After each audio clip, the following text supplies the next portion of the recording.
कर्नाटक में मुसलमानों के 4% रिजर्वेशन को खत्म किए जाने के बाद आज कांग्रेस ने खुलकर अपना पक्ष रखा।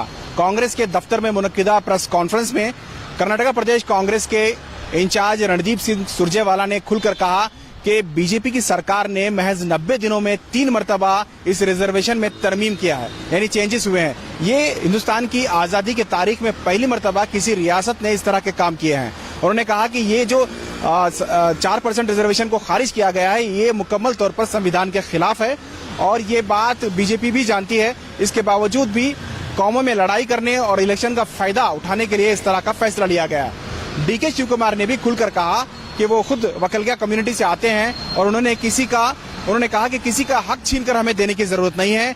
वकलगिया कम्युनिटी हो या लिंगायत कम्युनिटी, उनके पॉपुलेशन के हिसाब से उनको रिजर्वेशन देना चाहिए।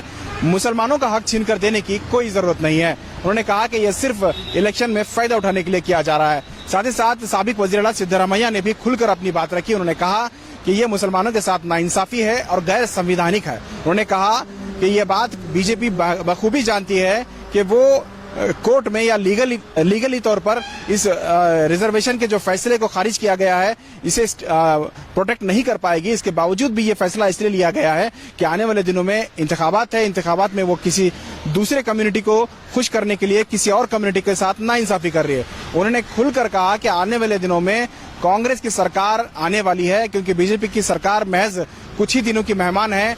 आने वाले दिनों में कांग्रेस की सरकार बनेगी और कांग्रेस की सरकार बीजेपी के ऐसे तमाम फैसलों को खारिज कर देगी और खास करके जो रिजर्वेशन के मामले में ये जो फैसला बीजेपी ने लिया है, इसे बदल देगी। ये खुलकर अपनी बात रखी गई है। आइए जानते हैं, जमीर अहमद खान भी इस प्रोग्राम में मौजूद थे, रिजवान अरशद थे, नसीर अहमद साहब थे, जब्बार साहब थे, ये तमाम मुस्लिम लीडरान भी इस प्रेस कॉन्फ्रेंस में मौजूद थे।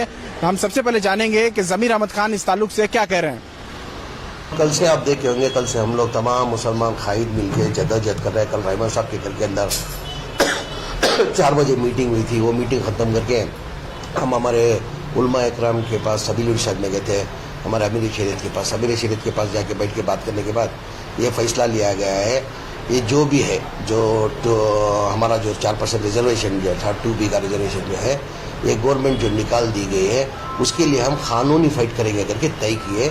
और अमीर शरीयत ने तमाम से एक आज़ादाना गुजारिश भी किए हैं कि कोई भी प्रोटेस्ट नहीं करना, कोई भी रोड पे नहीं आना।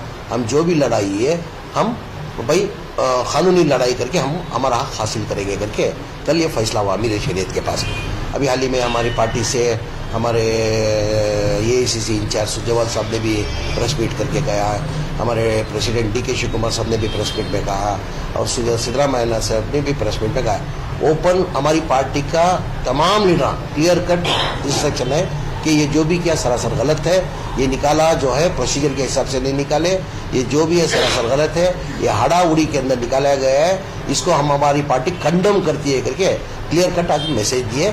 और हमारी हुकूमत आने वाले दिनों के अंदर कांग्रेस हुकूमत आएगी, कांग्रेस हुकूमत में देना में आएंगे, हम लोग इसको सही करेंगे करके वादा किया। अभी आप देखे होंगे, अभी हमारा जो 4% रिजर्वेशन जो था, ये अभी का रिजर्वेशन नहीं है। जब वीरप्पा मोदी जब चीफ मिनिस्टर थे, उस टाइम पे रिजर्वेशन लाना करके 6% लाना करके तय किया था। 6% लाना करके बाद में कोर्ट में गया, कोर्ट में जाने के बाद कोर्ट से डायरेक्शन आने के बाद कोर्ट से डायरेक्शन लेट आया तो 6% देना करके तय हुआ था। जब वीरप्पा मोदी चीफ मिनिस्टर थे, उन्होंने प्रपोजल दिया था बैकवर्ड क्लास को और रिपोर्ट जाके 6% देना करके तय हुआ था। जब तक हुकूमत चली गई थी, बाद में रिपोर्ट आने में देरी हो गई। जब हमारे देवेगौड़ा साहब चीफ कर्नाटका के चीफ मिनिस्टर बने, उस टाइम पे 6% की जगह 4% दिया गया था। इन्हें 1994 में दिया। आज लगभग 29 साल हो गए। 29 साल के बाद ये हमारा रिजर्वेशन जो दिया है, निकालने की क्या जरूरत है और इतना हड़ाउड़ी में निकालने की क्या जरूरत है। हमको मना नहीं है, वकलीगा का 12 नहीं 15% दो, लिंगायत को 15% पूछे थे, लिंगायत 17% दो उनको, हमारा अभ्यंतर नहीं। हमारा निकाल के देने की क्या जरूरत थी? जो 30 साल से जो हमारा जो रिजर्वेशन था, वो निकाल के देने की जरूरत क्या थी करके हमारे डर। जैसा आप बड़ा के जना, अभी देखो नागमोहन दास का रिपोर्ट 3 साल हो गया आके, इन्हें कौन सी कौम कितने पॉपुलेशन कितना है, उनको क्या करना चाहिए करके हमने डिमांड किया था आपको, बीजेपी हुकूमत को, कि भाई हाउस के अंदर डिस्कशन करो, असेंबली के अंदर। अब डिस्कशन के लिए रेडी नहीं थे। अगर डिस्कशन करते हो टाइम पे पूरा दूध का दूध पानी का पानी मालूम होता था।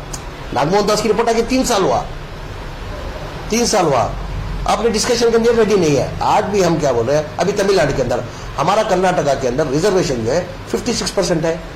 अभी वो तमिलनाडु के अंदर कितना है 76% है, वैसा इंप्लीमेंट करके आप दो ना उनको, वकील को 12 की बजाय 15 दो, जो लिंगायत जो 15 पूछ रहे उनको 17% दो, हमारा हक है, हमको क्यों ना हक करते। तो मैं 26% बोलता हूँ, ये प्रोसीजर के हिसाब से भी नहीं हुआ, प्रोसीजर के हिसाब से कभी भी कोई भी कैटेगरी जो है रिजर्वेशन जो है अगर लाना है देना है अगर निकालना है तो बैकवर्ड क्लास की एक रिपोर्ट लेना चाहिए, यानी बैकवर्ड क्लास के लोग रिपोर्ट भी नहीं लिए, इन लोग अपनी मर्जी से पॉलिटिकल गिमिक पॉलिटिकल फायदा लेने के लिए हड़ाउड़ी में किया गया है। अगर प्रोसीजर के हिसाब से करेंगे तो कैबिनेट में अप्रूव होके असेंबली में आना चाहिए, किसको भी रिजर्वेशन देने के लिए भी किसको रिजर्वेशन निकालने के लिए भी असेंबली में चर्चा होके होना चाहिए।